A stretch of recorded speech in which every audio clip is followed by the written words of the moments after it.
नमस्कार। पटना से लेकर मुंबई के धारावी तक विपक्ष की रैलियों में उमड़ती भीड़ निश्चित रूप से प्रधानमंत्री नरेंद्र मोदी और उनके रणनीतिकारों के दिल में घबराहट पैदा कर रही है। लेकिन आपको ये तस्वीरें कौन दिखाएगा? आपको ये वीडियो कौन दिखाएगा? आज हम बात करेंगे राहुल गांधी और नरेंद्र मोदी के एक ऐसे अध्ययन की जिसके बारे में आप सुनते तो रहते हैं, लेकिन इस नजरिए से आप नहीं देख पाते हैं कि दोनों के बीच में चुनाव की बातों को कैसे मीडिया असमानता से पेश करता है, कैसे मीडिया लगातार ये बताता है कि नरेंद्र मोदी का कोई चैलेंजर नहीं है, नरेंद्र मोदी तो कौन। ये जानना बहुत जरूरी है कि नरेंद्र मोदी तो कौन यह एक झूठ है, यह एक ऐसा नैरेटिव है जो आईटी सेल की मदद से मीडिया ने गढ़ा है। कैसे गढ़ा है? इन्होंने गढ़ा है एक नेता की छवि को लगातार खराब करके। ये शुरुआत कैसे होती है? ये शुरुआत होती है 2009 से, जब दूसरी बार लगातार कांग्रेस और यूपीए सत्ता में आते हैं। उस वक्त राहुल गांधी भारत के सबसे उभरते हुए या एक प्रकार से एक ऐसे राजनेता हैं जिनके बारे में ये बताया जा रहा है कि आगे चलकर भारत की बागडोर संभाल सकते हैं। तब आरएसएस, बीजेपी यह तय करते हैं कि लड़ाई सीधे से नहीं लड़ी जाती, सामने आमने से नहीं लड़ी जा सकती है, तो दोनों रणनीति बनाते हैं। और इस रणनीति के तीसरे सबसे महत्वपूर्ण कैरेक्टर हैं अन्ना हजारे। यह सब मैं आपको पहले भी बता चुका हूं।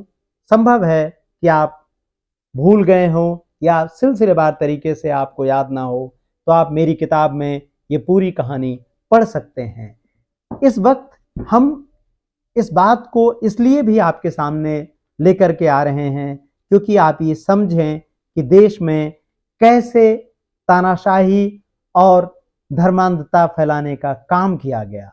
2009 में जब कांग्रेस 206 सीटें लेकर आती है तो बीजेपी और संघ दहल जाते हैं। वह तय करते हैं कि अब सीधी लड़ाई नहीं लड़ी जाएगी। 116 सीटों पर सिमटी बीजेपी 2011 से एक ऐसे चक्रव्यूह की तैयारी करती है जिसमें पर्दे के पीछे से जाकर लड़ाई लड़ी जाती है। अन्ना हजारे और लोकपाल के नाम पर एक ऐसे आंदोलन को खड़ा किया जाता है जिसको आरएसएस और बीजेपी सपोर्ट कर रहे हैं, लेकिन पीछे से। इसके बारे में बहुत सारी रिपोर्ट्स हैं। कारवा मैगजीन ने इसके बारे में बहुत सारी कहानियां छापी हैं और खुद आरएसएस प्रमुख मोहन भागवत ने इस तरीके के इंटरव्यू दिए हैं। आगे चल के अन्ना हजारे ने खुद स्वीकार किया है। लेकिन इन सब से महत्वपूर्ण बात थी प्रशांत भूषण, क्योंकि इस पूरे आंदोलन में प्रशांत भूषण एक महत्वपूर्ण किरदार थे। इस आंदोलन में सक्रिय भूमिका निभाने वाले वकील प्रशांत भूषण ने 16 दिसंबर 2020 को इंडिया टुडे के वरिष्ठ पत्रकार राजदीप सरदेसाई को एक साक्षात्कार में कहा था, अन्ना हजारे आंदोलन को आरएसएस और बीजेपी का समर्थन हासिल था और उन्हें इस बात का अफसोस जिंदगी भर रहेगा कि वह इसे देख नहीं पाए। प्रशांत भूषण को आप निश्चित रूप से जानते हैं। प्रशांत भूषण ने इलेक्टोरल बॉन्ड और इसके पहले महत्वपूर्ण कानूनी लड़ाइयों के माध्यम से लोकतंत्र को समर्थन दिया है और इस सरकार का विरोध करने वाले प्रतिनिधि चेहरे में शामिल हैं। तो आप देखें कि प्रशांत भूषण इस आंदोलन का हिस्सा थे जिन्होंने इस बात को स्वीकार किया है। इसके पहले कारवा मैगजीन ने भी सितंबर 2017 में अपनी कवर स्टोरी में बताया था कि अन्ना हजारे के आंदोलन की बुनियाद किस तरह से रखी गई थी। इस स्टोरी ने इस बात का भी खुलासा किया गया था कि कैसे कड़ियों से कड़ियां जोड़ी गईं और यह स्टोरी बताती है कि कैसे राष्ट्रीय सुरक्षा सलाहकार अजीत डोभाल और बीजेपी को स्थापित करने में उनकी भूमिका थी। संघ के नजदीकी विवेकानंद इंटरनेशनल फाउंडेशन ने अप्रैल 2011 में काले धन पर 2 दिन का सेमिनार आयोजित किया था और इस सेमिनार में शिरकत करने वालों में डोभाल और एस गुरुमूर्ति के अलावा ध्यान दीजिएगा रामदेव, अन्ना हजारे, अरविंद केजरीवाल, सुब्रमण्यम स्वामी, किरण बेदी और के एन गोविंदाचार्य भी थे। कुछ समय बाद अन्ना हजारे के नेतृत्व में आंदोलन शुरू हो गया। आप समझ सकते हैं यह सब संयोग नहीं था, अब तो यह बात साबित भी हो चुकी है। 2011 में इंडिया अगेंस्ट करप्शन को खड़ा करने और उसको समर्थन देने में आरएसएस की भूमिका स्पष्ट है। असल में पर्दे के पीछे साजिश रचने की 2 महत्वपूर्ण वजहें हैं।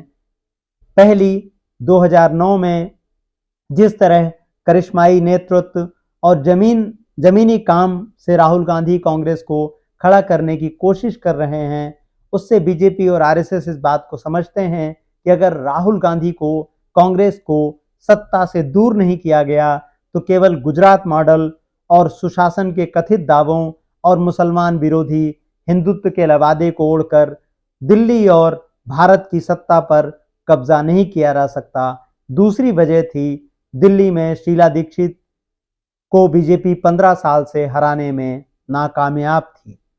तो यह एक पृष्ठभूमि है जिसे विस्तार से आप मेरी किताब में पढ़ सकते हैं कि कैसे एक पर्दे के पीछे से रणनीति बनाई गई और अन्ना हजारे की एक छवि थी उस वक्त, हालांकि उनकी छवि महाराष्ट्र के नेता तक थी, लेकिन आप जानते हैं भारत में त्याग करने वालों की बड़ी एक अपनी तरह से प्रतिष्ठा है।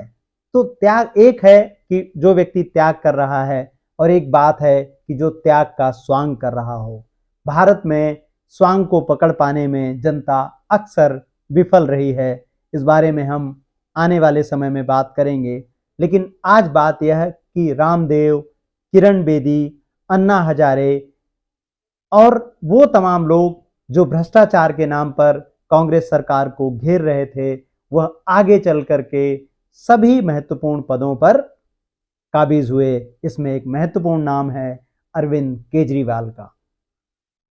कैसे अरविंद केजरीवाल आंदोलनों के सूत्रधार हैं और अन्ना हजारे को आगे चल करके साइडलाइन करते हुए सीधे सीधे आम आदमी पार्टी की बागडोर संभालते हैं और आम आदमी पार्टी का नेतृत्व करते हैं। आगे चलकर यही अरविंद केजरीवाल योगेंद्र यादव को और प्रशांत भूषण को पार्टी से निकाल देते हैं। इस किताब में आप पढ़ सकते हैं, योगेंद्र यादव ने बताया है कि मैं आम आदमी पार्टी का संस्थापक सदस्य होने के नाते शर्मिंदा हूँ। वही योगेंद्र यादव जो इस वक्त राहुल गांधी की भारत जोड़ो यात्रा और भारत जोड़ो न्याय यात्रा में लगातार उनके साथ चलते रहे और लोकतंत्र की मुखर आवाज हैं। लगातार वह फांसीवादी शक्तियों का विरोध कर रहे हैं, उनके खिलाफ लिख रहे हैं, बोल रहे हैं। वो योगेंद्र यादव इस अन्ना हजारे आंदोलन का, अरविंद केजरीवाल की पार्टी का एक महत्वपूर्ण हिस्सा थे।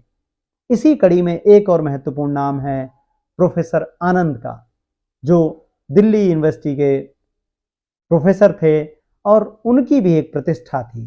तो प्रोफेसर आनंद कुमार, योगेंद्र यादव और प्रशांत भूषण, यह सब लोग पहले से प्रतिष्ठित थे दिल्ली में। अरविंद केजरीवाल को सीमित संख्या में लोग जानते थे।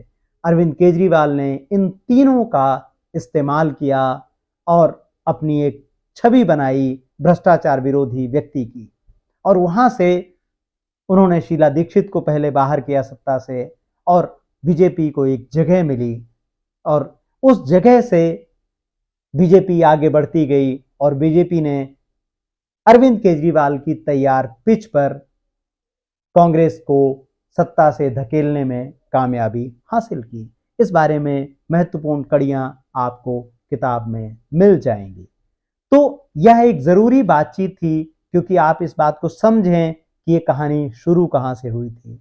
उस वक्त नरेंद्र मोदी गुजरात के मुख्यमंत्री थे और पार्टी में अपनी हैसियत धीरे धीरे धीरे करके बढ़ाते जा रहे थे। आप याद कीजिएगा वो वीडियो जिसमें नरेंद्र मोदी को अटल बिहारी वाजपेयी कहते हुए नजर आते हैं कि राजधर्म का पालन करना चाहिए, और नरेंद्र मोदी किस तरह से उसका उत्तर देते हैं। वह एक शुरुआत थी, यह एक संकेत था कि नरेंद्र मोदी को संघ का समर्थन हासिल है। और उसके बाद भी ऐसा दावा किया जाता है कि अटल बिहारी वाजपेयी मोदी को हटाना चाहते थे, लेकिन यह नहीं हो पाया। हम इन दावों की पुष्टि नहीं करते, क्योंकि खुद अटल बिहारी वाजपेयी संघ के स्वयंसेवक रहे हैं और उनके सांप्रदायिक भाषणों को भारत में कमतर आंका जाता है, क्योंकि उन्होंने अपनी कथित उदारवादी छवि से उसको ढक लिया। लेकिन अगर आप उनके भाषणों को कभी सुनने जाएंगे तो आप समझेंगे कि नरेंद्र मोदी में और अटल बिहारी वाजपेयी में कोई अंतर नहीं है।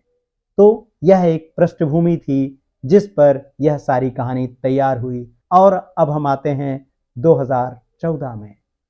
कैसे वादे किए गए, कैसे नारे गढ़े गए, कैसे मीडिया कंपनियों को शामिल किया गया इस खेल में, कैसे बड़ी बड़ी पीआर कंपनियों को ठेके दिए गए और एक छवि का निर्माण हुआ। तो दो तरफ से काम चल रहा था। एक तरफ अच्छे दिन की छवि थी और दूसरा एक बड़ा काम था जिसके लिए आपको यह किताब पढ़नी चाहिए, देखनी चाहिए। अगर आपकी रुचि लोकतंत्र में है, अगर आपकी रुचि इस बात में है कि कैसे लोकतंत्र को धोखा दिया जा रहा था, कैसे लोकतंत्र की पीठ पर छुरा घोंपा जा रहा था। राहुल गांधी के खिलाफ दुष्प्रचार किताब में विस्तार से यह पूरा चैप्टर है। इस किताब के खंड 8 में आप सिलसिलेवार तरीके से पढ़ सकते हैं कि आलू डालो सोना निकालो से लेकर राहुल गांधी की पगड़ी पर और कांग्रेस अधिवेशनों में सामान्य हार को सोने के हार बनाने तक कैसे भारतीय मीडिया राहुल गांधी का शिकार करने पर आमादा है, किसके इशारे पर यह सब काम हो रहा था।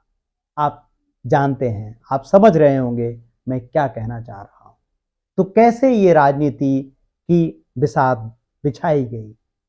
तो यह पृष्ठभूमि हुई। 2014 नरेंद्र मोदी आ गए। नरेंद्र मोदी 2016 में वादा करते हैं, उनका पहला वादा है, बड़ा वादा किसानों से, कि वो 2022 तक उनकी आय दोगुनी कर देंगे। इससे जाहिर है शहरी क्षेत्रों में बीजेपी आगे बढ़ रही थी, लेकिन ग्रामीण क्षेत्रों में भी उनकी लोकप्रियता को बल मिलता है। नरेंद्र मोदी रोजगार के सवालों से खेलने लगते हैं।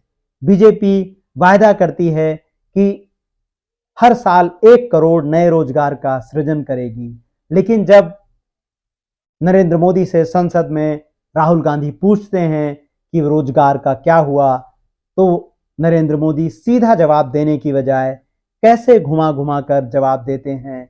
और कैसे आप इसको ऐसे समझने की कोशिश करें कि मैं आपसे पूछता हूं कि आज आपके घर में क्या सब्जी बनी है और आप मुझे कहते हैं कि आप मेरा अपमान कर रहे हैं। यानी मैं आपसे पूछ कुछ और रहा हूं और आप मुझे किसी दूसरी दिशा में ले जाकर उस सवाल को ही गायब कर देते हैं। तो जब संसद में पूछा गया कि रोजगार का क्या हुआ, तो आप सुनिए कि नरेंद्र मोदी ने क्या कहा और कैसे शब्दों के मायाजाल से वो रोजगार के सवाल को टाल देते हैं। आप ध्यान दीजिए कि नरेंद्र मोदी किन पत्रकारों को चुन चुन करके इंटरव्यू दे रहे हैं। नरेंद्र मोदी इंटरव्यू दे रहे हैं सुधीर चौधरी को, और उस इंटरव्यू में जब रोजगार का सवाल आता है तो नरेंद्र मोदी बता रहे हैं कि जो आपके दफ्तर के बाहर पकौड़े तल रहा है वो रोजगार है, वो रोजगार में नहीं गिनेंगे आप।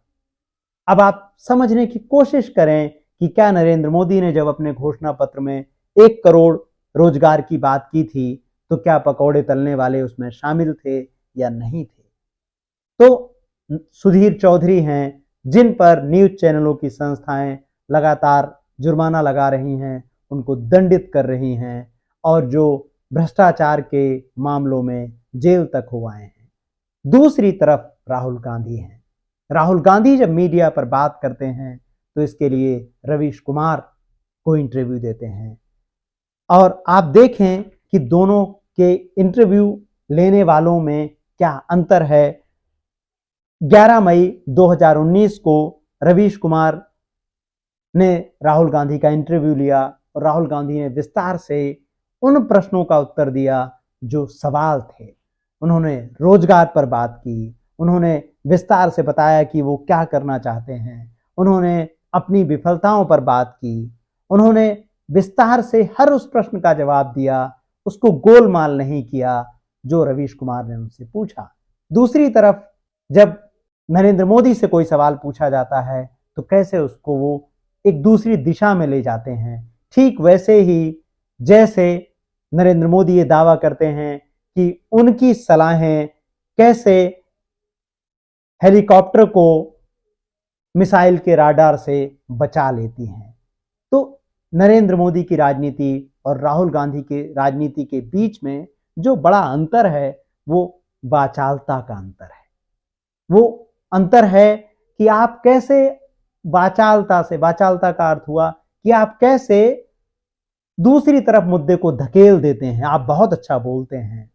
भारत में बहुत ज्यादा बोलने को, मुद्दों को दाएं बाएं कर देने को एक कला के रूप में स्वीकार कर लिया जाता है और इसे कम्युनिकेटर कहा जाने लगा है।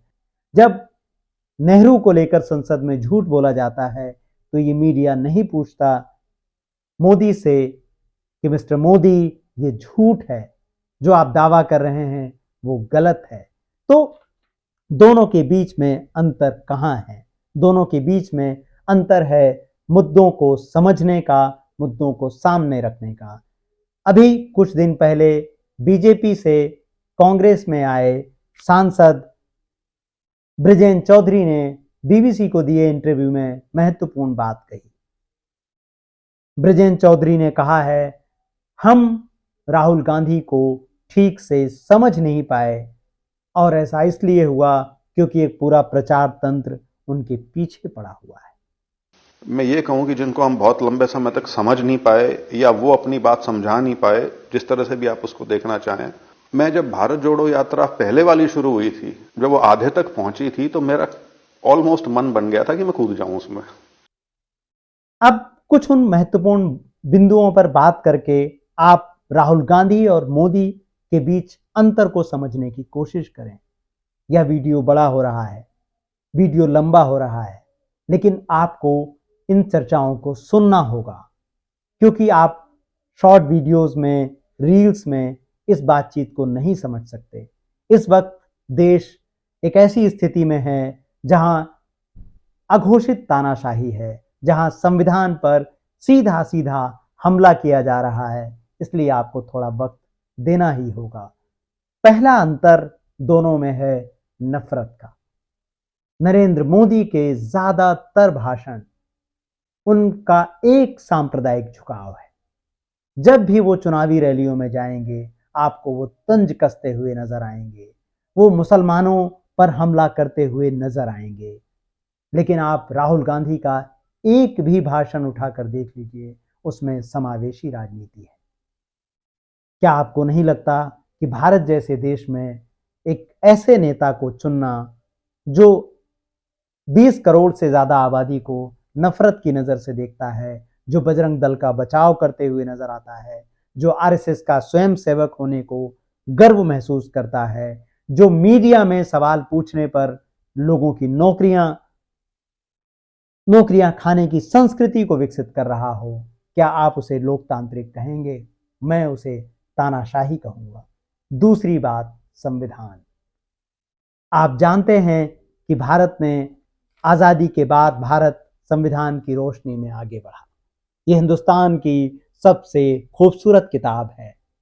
ये वो संविधान है जिसमें वो रोशनी है जिसके सहारे लोकतंत्र आगे बढ़ रहा है।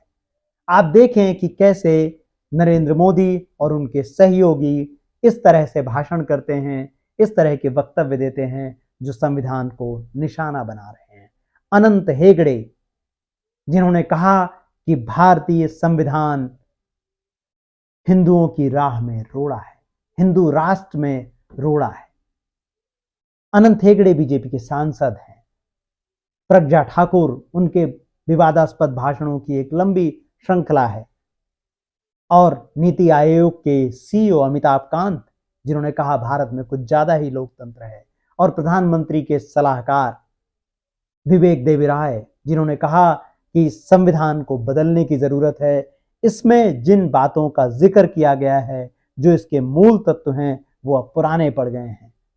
ऐसा उन्होंने किसी भाषण में नहीं कहा, उन्होंने बकायदा अखबारों में लिख करके कहा।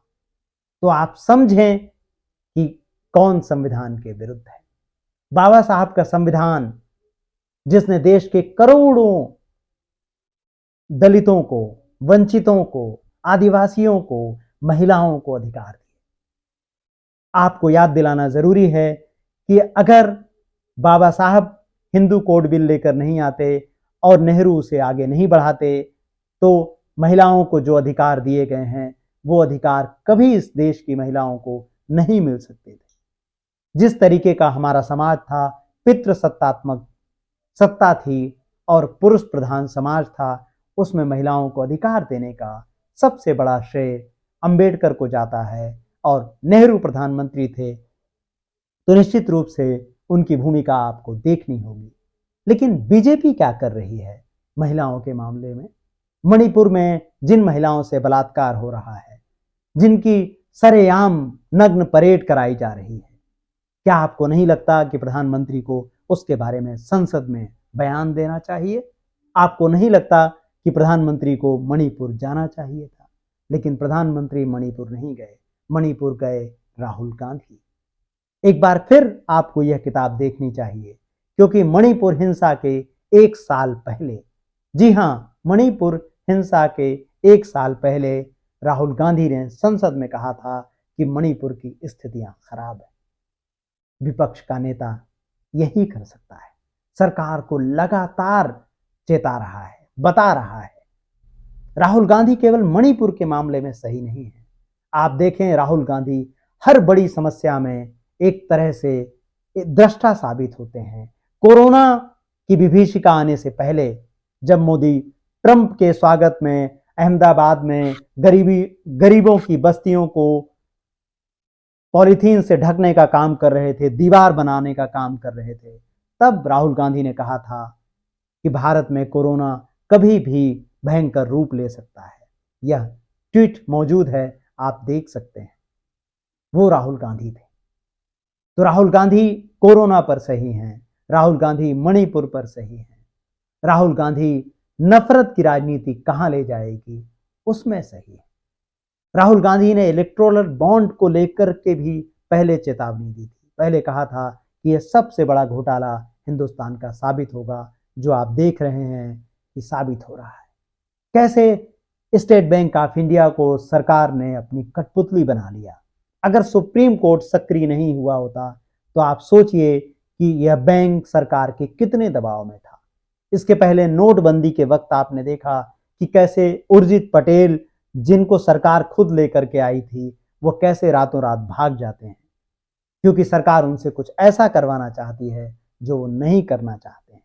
तो आप देखें, नफरत, संविधान, संस्थाओं पर कब्जा, मीडिया, ये महत्वपूर्ण अंतर हैं जो बताते हैं कि दोनों के बीच में फर्क क्या है। एक बात आपको और ध्यान रखनी चाहिए, राहुल गांधी के खिलाफ जो दुष्प्रचार 2009 से शुरू हुआ, 2011 पर जब वो पीक पर चढ़ा और 2014 तक, तब तक राहुल गांधी सरकार में थे। राहुल गांधी सरकार में थे, यानी कांग्रेस की सरकार थी, और राहुल गांधी की संगठन में अपनी भूमिका थी। वो सांसद थे, वो मीडिया के मामलों में दखल दे सकते थे। लेकिन क्या आप में से कोई बता सकता है कि राहुल गांधी की उस बारे में कोई टिप्पणी हो? क्या राहुल गांधी उसी नफरत से मीडिया को देख रहे थे उस वक्त, जिस नफरत से आगे चलकर, जिस नफरत का उपयोग मोदी ने किया राहुल गांधी को बदनाम करने के लिए? और 2011 से 2014 तक वही टेलीविजन कांग्रेस की सरकार के समय विपक्ष को जगह दे रहे थे। और कुछ दिन पहले मोदी ने कहा कि मीडिया उनकी बातों को नहीं दिखाता है।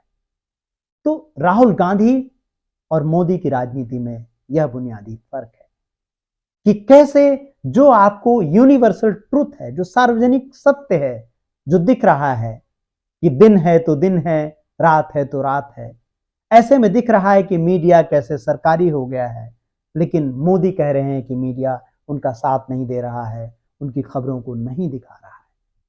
दोनों की राजनीति में एक बड़ा फर्क है, क्योंकि मोदी तथ्यात्मक राजनीति से दूर हैं। मोदी कथानक रचने वाली राजनीति में है, नैरेटिव रचने वाली राजनीति में है। एक ऐसी राजनीति जिसमें आरोप लगाओ और भाग जाओ का तत्व सबसे प्रबल है। ऐसी राजनीति में निश्चित रूप से राहुल गांधी पीछे हैं, और एक लोकतंत्र का नायक ऐसी राजनीति में पीछे ही रहेगा, क्योंकि राहुल गांधी ने कभी यह रास्ता नहीं चुना। राहुल गांधी ने हमेशा तथ्य का रास्ता चुना है। ऐसी राजनीति की है जिसमें वैज्ञानिकता है, जिसमें मुद्दे हैं। राहुल गांधी बीते 10 वर्षों से लगातार क्या सवाल उठा रहे हैं, उनकी यात्राओं का मूल क्या है? नौकरी, बेरोजगारी, रोजगार और मोहब्बत, ये 4 बातें मोदी की राजनीति में कहीं नहीं है। जब भी मोदी से ये सवाल पूछे जाते हैं, वो आपको एक ऐसी यात्रा पर ले जाते हैं जहां पर आप देखेंगे कि वो मुद्दा ही गायब हो जाता है। जैसे वो ये बताने लगते हैं आपको कि कैसे नाले से पाइप निकाल करके गैस बनाई जा सकती है और उस गैस पर चाय बनाई जा सकती है। आप जरा सोच करके देखिए कि यह सब कहने वाले प्रधानमंत्री खुद हैं। तो दोनों के बीच में, दोनों की राजनीति में सबसे बड़ा फर्क है। दोनों के भाषण का तत्व और वादे। इस वक्त राहुल गांधी जो जिन गारंटियों की बात कर रहे हैं, जो वादे की बात कर रहे हैं, उन गारंटियों और वादे में सबसे मूल बात है कानून। वो बात कर रहे हैं एमएसपी गारंटी कानून की। वो बात कर रहे हैं श्रमिकों के लिए न्याय की। तो उन सब गारंटियों का अर्थ है कि जनतावाद। जनतावाद का अर्थ है कि गारंटी बन गई, मतलब कानून या राज्य आपको यह अधिकार देगा, योजना नहीं है। दोनों में फर्क है।